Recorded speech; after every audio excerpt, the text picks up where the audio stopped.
नमस्कार दोस्तों, मैं सुवीर सिंह और आज हम डिस्कस करेंगे ऑब्जेक्टिव क्वेश्चंस के बारे में अपने अप्लाइड मैकेनिक्स में। तो इसको आप ध्यान से देखिएगा।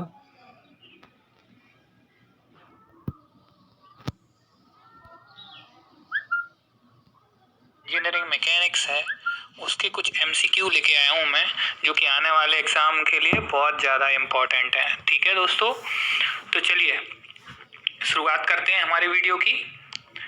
तो देखिए, पहला क्वेश्चन है, एसआई पद्धति में बल की उचित इकाई क्या है? इंग्लिश में भी दिया हुआ है, the SI unit of the force is. तो इसमें देखेंगे एसआई यूनिट में जो फोर्स की यूनिट होती है वो होती है आपकी न्यूटन। ठीक है, Newton is the right answer. SI unit में फोर्स की जो यूनिट होती है वो न्यूटन होती है। ठीक है, और भी कोई यूनिट्स पूछ सकता है तो यूनिट सिस्टम को देख लें थोड़ा सा। फर्स्ट यूनिट में जो आपका यूनिट सिस्टम है उसमें आप देख लें कि लेंथ को किस चीज़ से दिखा रहे हैं, क्या दिखा रहे हैं, मीटर से दिखा रहे हैं कि सेंटीमीटर से दिखा रहे हैं, है ना। तो एसआई में मीटर सिस्टम यूज किया जाता है और सीजीएस में सेंटीमीटर सिस्टम यूज किया जाता है। ठीक है, अभी नेक्स्ट क्वेश्चन है, देखिए, किसी बिंदु पर एक बल का प्रभाव निर्भर करता है। ठीक है ना, इंग्लिश में भी दिया हुआ है, the effect of a force depends on. तो किसी भी फोर्स को अगर आप डिफाइन कर रहे हो तो क्या क्या चीजें होना चाहिए, आपको पता क्या क्या चीजें होना चाहिए, या उसका इफेक्ट कैसे आपको पता चलेगा। ठीक है ना, तो उसके लिए आपको 3-4 ऑप्शन दिए हुए हैं। पहला ऑप्शन है कि उसके डायरेक्शन पे, है ना। सेकंड ऑप्शन है उसके मैग्नीट्यूड, मतलब उसका जो भी वैल्यू है उस पर। तीसरा ऑप्शन है on the position of the line of the action. ठीक है ना, तो जो उसका जिस डायरेक्शन में वो काम वर्क कर रहा है, जिस डायरेक्शन में वो लग रहा है, उसका लाइन ऑफ एक्शन। और फोर्थ ऑप्शन है आपका ऑल ऑफ द अबव। तो देखिए, जब हम किसी फोर्स को डिफाइन करते हैं या उसके कैरेक्टरिस्टिक्स हम देखते हैं तो हमको ये तीनों चीजें, जो ऊपर के 3 ऑप्शन हैं, ये तीनों चीजों की जरूरत पड़ती है। पहला उसका डायरेक्शन, दूसरा उसका मैग्नीट्यूड, और तो तीसरा उसका लाइन ऑफ एक्शन की पोजीशन। ठीक है, तो इसका जो सही ऑप्शन होगा, सही आंसर जो होगा वो होगा आपका D, all of the above. अब आते हैं हम नेक्स्ट क्वेश्चन पे। देखिए, फिर क्वेश्चन दिया हुआ एक, वे बल जिनकी क्रिया रेखाएं एक ही समतल में होती हैं निम्नलिखित बल के नाम से जाने जाते हैं। ठीक है ना, तो इंग्लिश में क्वेश्चन पढ़ के सुना देता हूं मैं एक बार। Those forces whose line of action are the same plane, the names of the following forces are known as. तो ये ऑप्शन होंगे आपके, देखिए एक ही प्लेन में है तो उसका जो सही जवाब होगा वो होगा आपका ए, समतलीय बल या कोप्लेनर फोर्सेस। ठीक है, अगर अलग अलग प्लेन में है तो वो नॉन कोप्लेनर हो जाते हैं। ठीक है ना, अगर एक ही पॉइंट पे आके मिल रहे हैं तो वो कॉन्करेंट फोर्स हो जाते हैं, अलग अलग पॉइंट से निकल रहे हैं तो नॉन कॉन्करेंट हो जाते हैं। ठीक है, अलग अलग जो है फोर्सेस की वो डेफिनेशंस हैं। फोर्स सिस्टम जब पढ़ेंगे, फोर्स सिस्टम में आप देखेंगे कि कोप्लेनर फोर्स क्या होते हैं, नॉन कोप्लेनर फोर्स क्या होते हैं, कॉन्करेंट फोर्स क्या होते हैं, है ना। कॉन्करेंट फोर्स को संगामी बल बोलते हैं हिंदी में, और नॉन कॉन्करेंट को असंगामी बल बोलते हैं। ठीक है, तो ये अलग अलग चीजें हैं, इन पे क्वेश्चंस बनते हैं, बहुत ज्यादा चांसेस हैं पूछे जाएंगे, तो इसको भी अच्छे से टॉपिक को देख लें। अगला है उसी पे, फोर्स सिस्टम पे ही है एक ये क्वेश्चन भी। इसमें दिया हुआ है, वे बल जिनकी कार्य रेखाएं एक ही बिंदु से होकर गुजरती हैं किस नाम से जाने जाते हैं। ठीक है ना, तो देखिए एक ही बिंदु से अगर होके गुजर रही हैं तो वो फोर्स, मतलब मैंने अभी थोड़ी देर पहले ही बताया था कि एक ही पॉइंट से निकलने वाले फोर्स या एक ही बिंदु, इसमें लिखा हुआ है मतलब एक ही बिंदु से निकलने वाले सारे फोर्स क्या होंगे, कॉनकरेंट फोर्स कहलाते हैं। तो इसका भी राइट आंसर जो है वो ए है। ठीक है ना, कॉनकरेंट फोर्स जो है जो कि एक ही पॉइंट पर आकर मिलते हैं या एक ही पॉइंट से निकलते हैं। ठीक, अगला देखते हैं, बल जिनकी क्रिया रेखाएं एक ही समतल में होती हैं तथा एक ही बिंदु पर मिलते हैं, ठीक है, उन्हें क्या कहते हैं। देखिए इसके पहले जस्ट हमने 2 क्वेश्चन देखे थे, तो एक में था एक प्लेन से निकलने वाले और एक में पॉइंट में मिलने वाले। तो जो प्लेन से निकलने वाले थे उनको हम बोल रहे थे कोप्लेनर फोर्स, जो एक ही प्लेन के फोर्स थे, और एक ही पॉइंट पर आकर मिल रहे थे उनको हम बोल रहे थे कॉनकरेंट फोर्स। तो अभी इस क्वेश्चन में दोनों चीजें हैं, तो क्या हो जाएगा आंसर इसका हो जाएगा समतलीय संगामी बल या कोप्लेनर कॉनकरेंट फोर्स, ठीक है।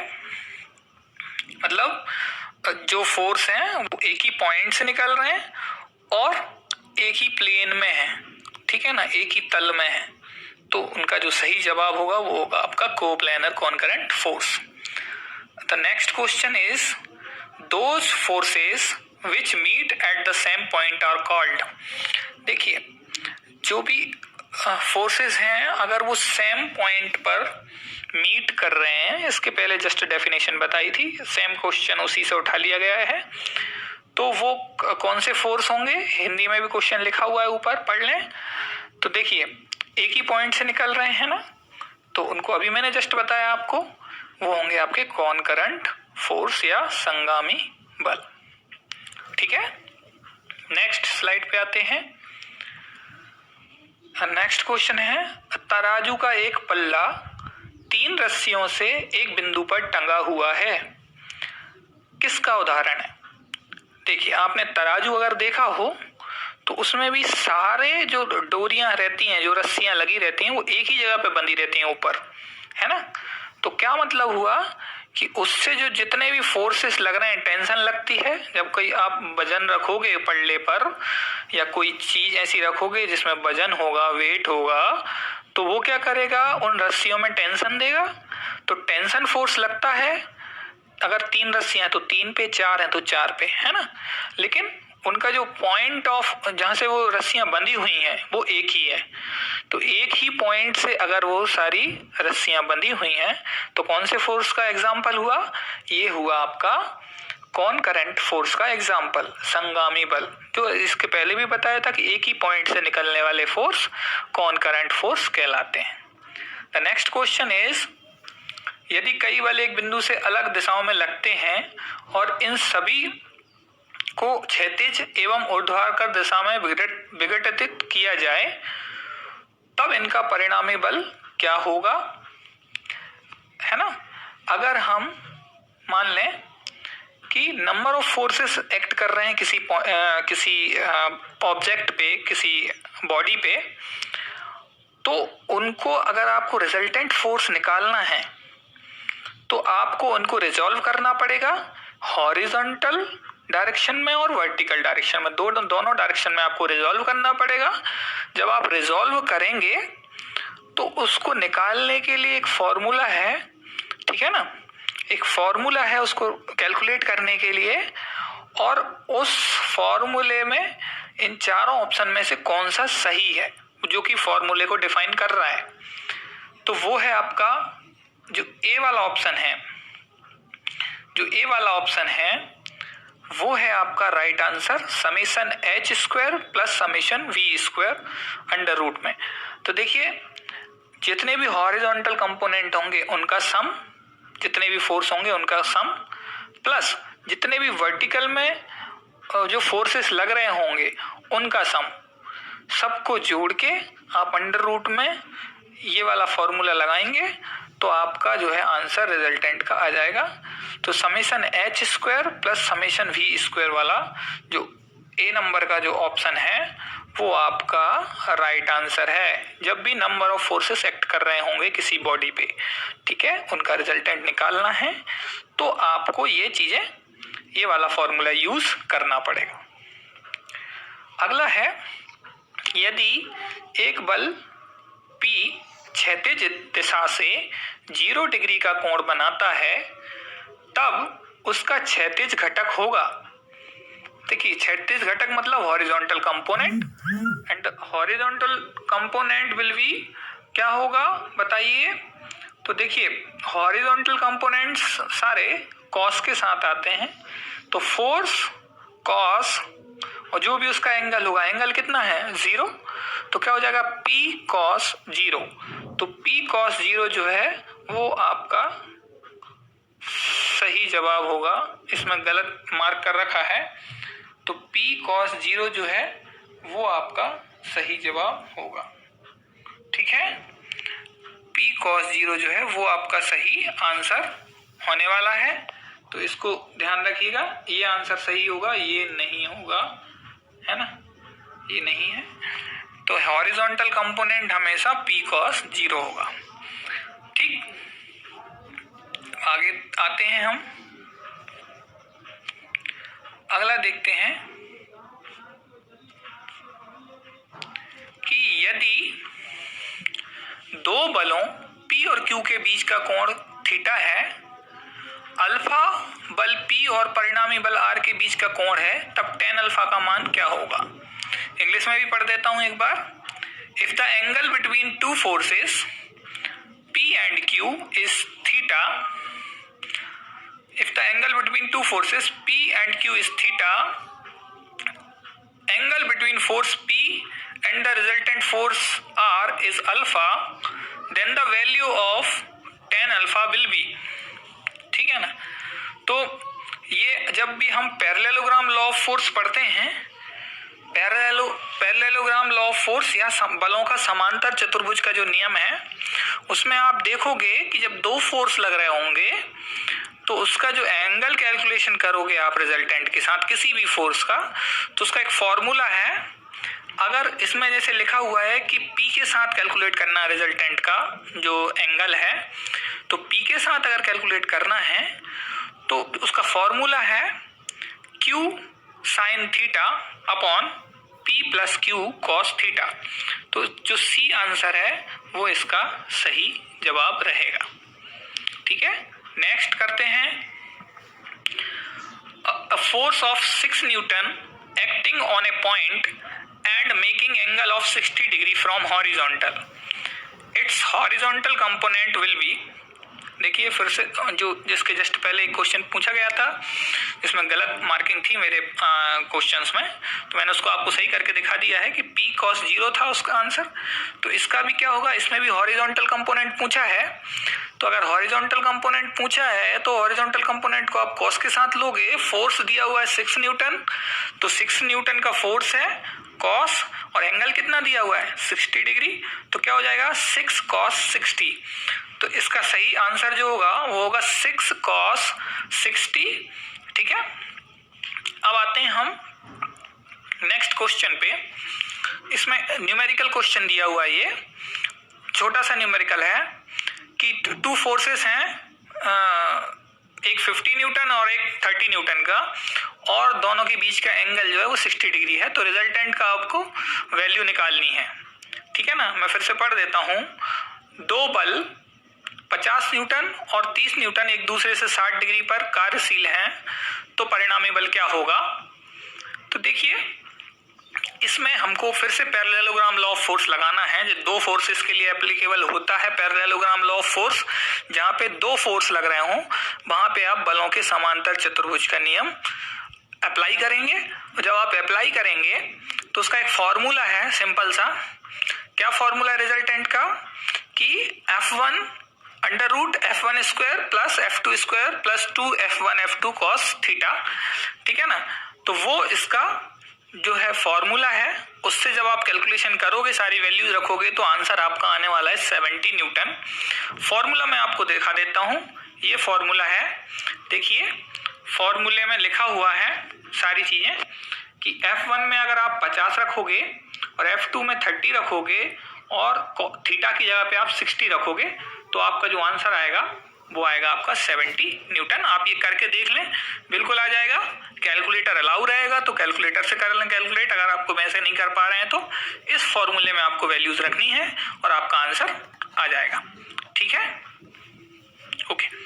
नेक्स्ट क्वेश्चन है, 10 न्यूटन एवं 20 न्यूटन के दो बल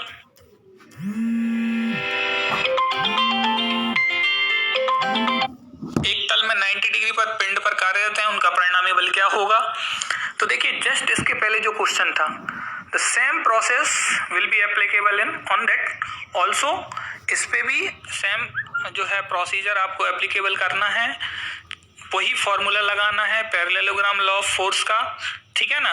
और उसी फॉर्मूले से आपको इसके आंसर निकालने हैं।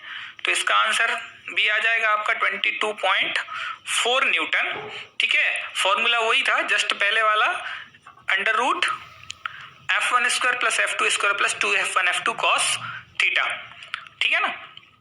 अब अगला क्वेश्चन देखें, यदि दो समान बल मतलब उनका वैल्यू बराबर है, जिनका परिमाण कितना है P है, मतलब उनकी जो वैल्यू है वो P है, तो दोनों बलों की वैल्यू P है, 90 डिग्री पर कार्यरत है, तब उनका परिणामी बल क्या होगा।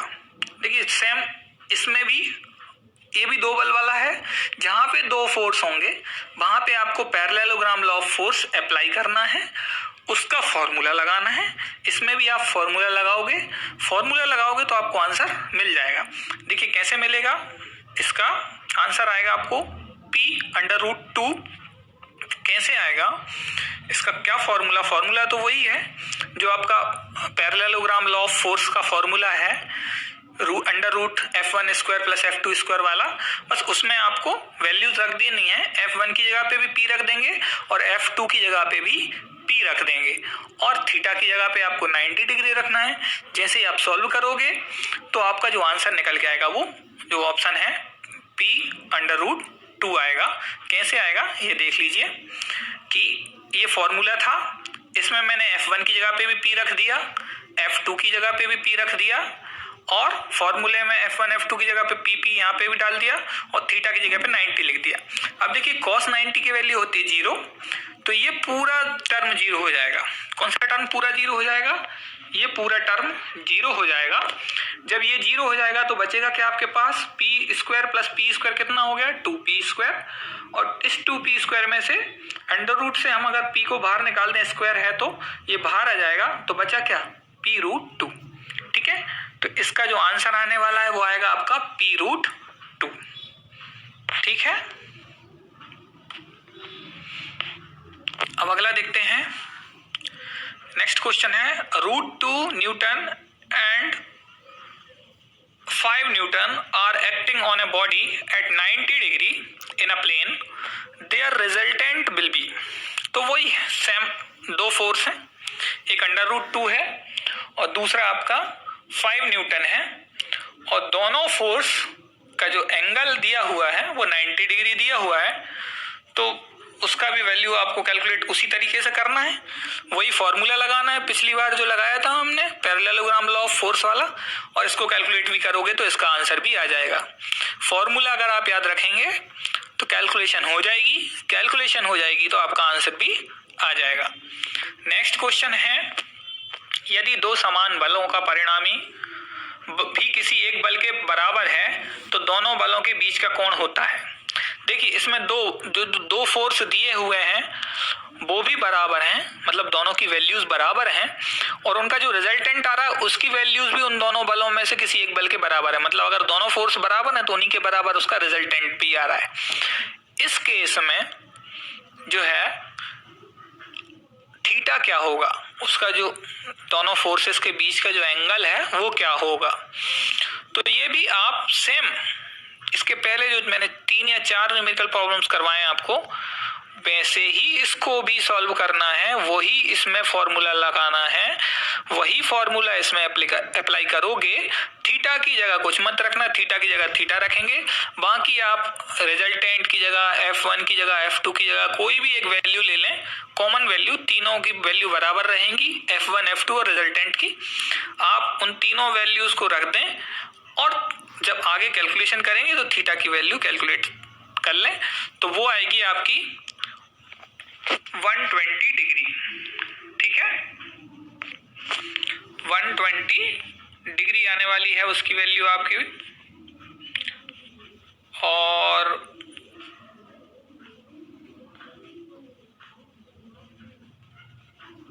ठीक है 120 डिग्री आने वाली है इसकी वैल्यू।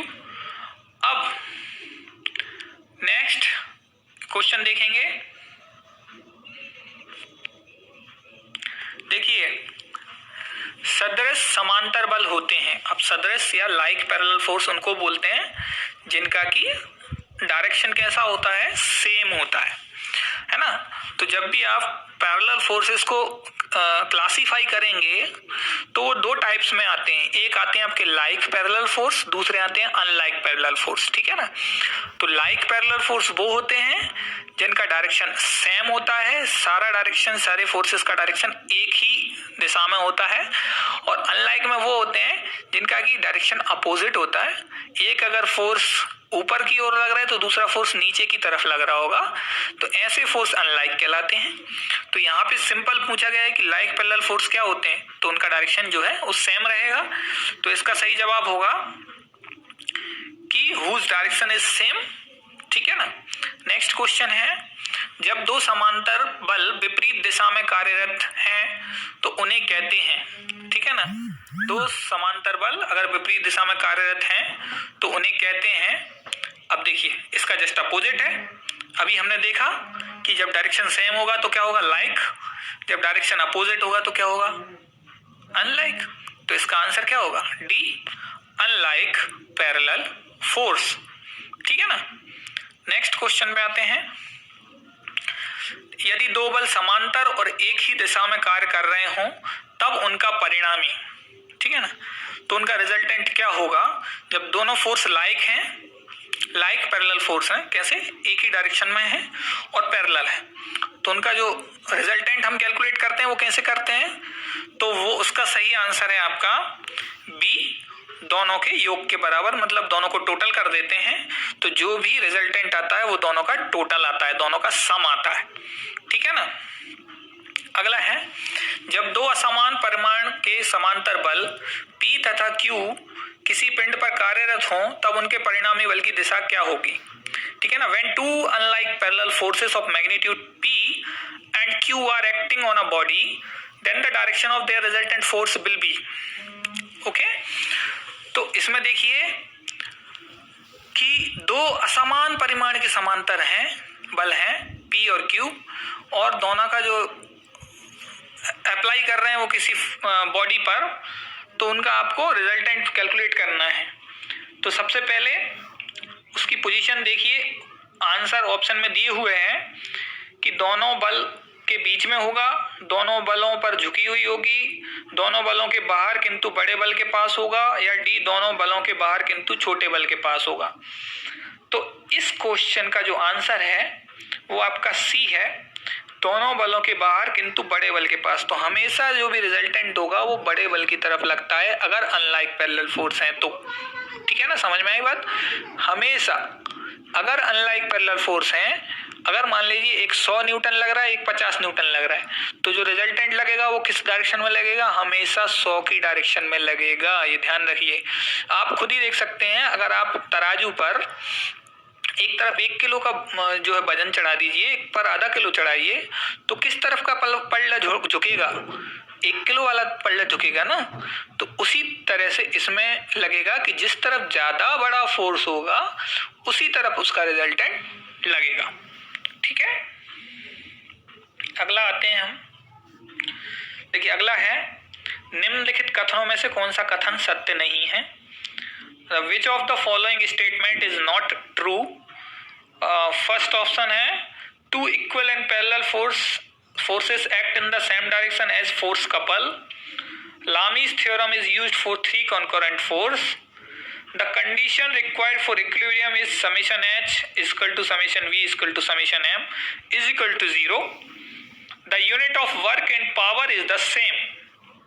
तो देखिए ये कंडीशन जो लिखेंगे तो Lami's theorem use for 3 concurrent force ये होता है ना। इक्विलिब्रियम की कंडीशन जो है वो भी सही लिखी हुई है, और यूनिट ऑफ वर्क और पावर ये भी सेम होती है, वर्क और पावर की यूनिट भी बराबर होती है। तो ये जो नीचे के 3 ऑप्शन है ये सही है, लेकिन हमसे पूछा गया है कौन सा सही नहीं है ना, कौन सा कथन सत्य नहीं है। तो जो पहले नंबर वाला कथन है, जो स्टेटमेंट है, वो सही नहीं है, क्योंकि बल युग्म जो होता है, फोर्स कपल जो होता है, वो हमेशा अपोजिट डायरेक्शन में जो लग रहे होते हैं फोर्स, उन पे एप्लीकेबल होता है। ठीक है ना, कभी भी लाइक पैरेलल फोर्सेस पे एप्लीकेबल नहीं होता।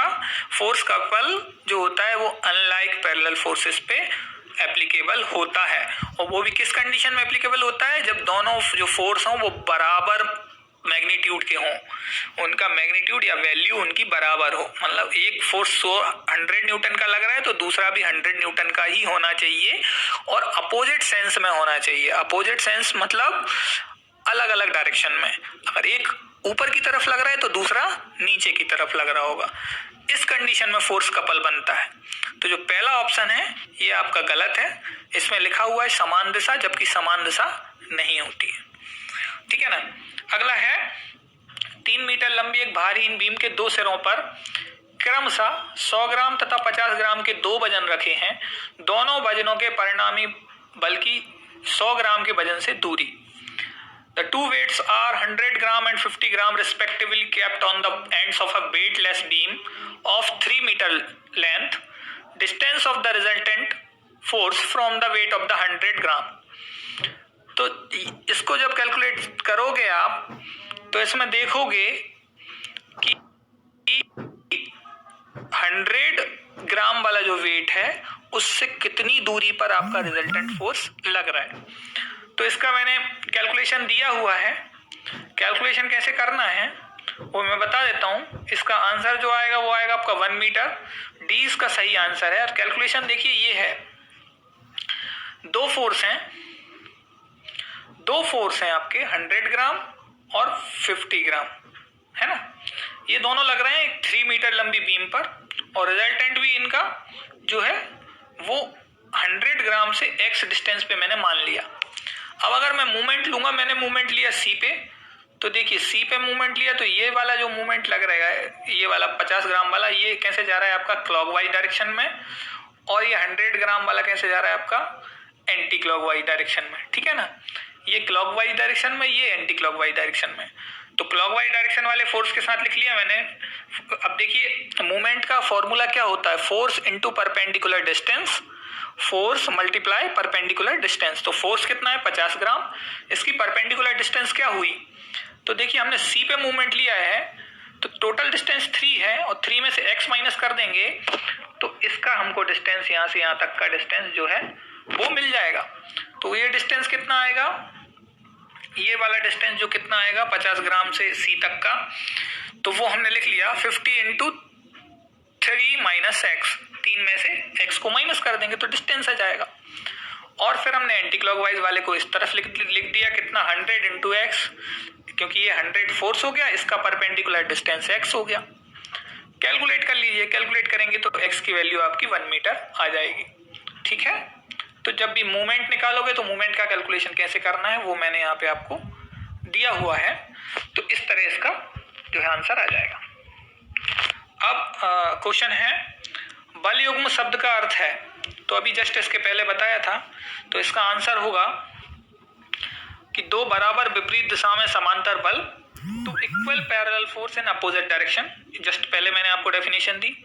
फिर अगला क्वेश्चन है बल युग्म में बलों की क्रिया रेखाएं होती हैं, ये भी जस्ट इसी का दूसरा क्वेश्चन है, तो इसका भी लिख लें आंसर। इसका होगा एक दूसरे के समांतर होते हैं, फोर्स पैरेलल लगते हैं। ठीक है, तो ये कुछ क्वेश्चंस थे जो कि हमने जो आपका composition and resolution of force है, पैरेलल फोर्स है, मोमेंट ऑफ द फोर्स है, उनसे हमने कुछ क्वेश्चंस लिए थे। अब आगे की एक वीडियो में मैं सेंटर ऑफ ग्रेविटी, फ्रिक्शन और मशीन पर कुछ क्वेश्चंस लेके आऊंगा, सिंपल लिफ्टिंग मशीन्स पर। ठीक है, तो उनके एमसीक्यू कैसे आ सकते हैं वो लेके आऊंगा। इसको अच्छे से पढ़ लीजिए, इससे जहां तक है बाहर नहीं जाएगा, क्योंकि ये वो क्वेश्चंस है जो बार बार पूछे गए हैं, पुरानी एग्जाम्स में पूछे गए हैं, और लगभग हमने सारा कुछ कवर कर लिया है। आपका न्यूमेरिकल पोर्शन से लेके थ्योरी का जो भी सिलेबस है वो सारे क्वेश्चन इसमें मैंने आपको जो शुरू के 3 यूनिट्स हैं उनका डाल दिया है। अभी देखेंगे हम नेक्स्ट वीडियो में सेंटर ऑफ ग्रेविटी, फ्रिक्शन